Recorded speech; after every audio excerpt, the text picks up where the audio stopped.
commandant du MNLA en charge de la zone tente de nous faire croire que tout va bien avec son voisin.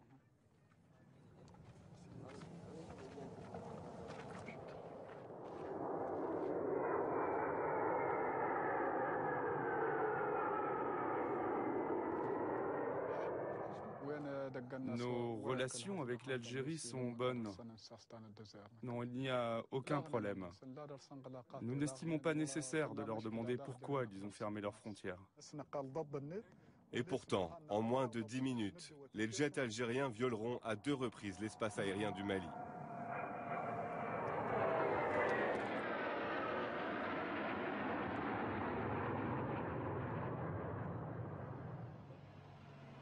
À quelques centaines de mètres de là, coincés entre les deux pays, des réfugiés pris au piège. L'hôpital, la citerne d'eau de la ville leur sont inaccessibles. Installés sous des tentes de fortune dans ce no man's land, 500 familles tentent de survivre. Toujours surveillées par l'armée algérienne.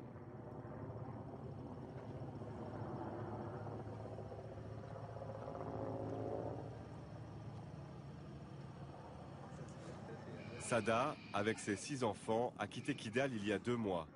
Elle témoigne sous couvert d'anonymat de ses conditions de vie. L'aviation malienne est arrivée et nous a bombardés. Il y a eu 12 blessés et 2 morts. Alors, on a été obligés de fuir dans la nuit. Ici, nous ne recevons aucune aide. En 2 mois, on n'a reçu que quelques tomates et quelques sachets de farine de semoule. Depuis, plus rien.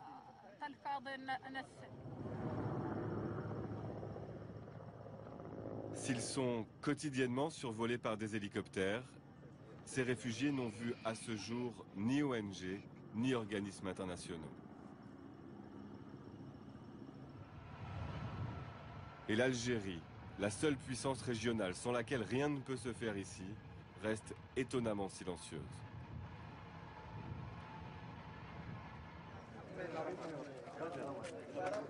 Retour à Gao. Après 3 semaines de discussion, les Touaregs du MNLA sont parvenus à composer leur gouvernement.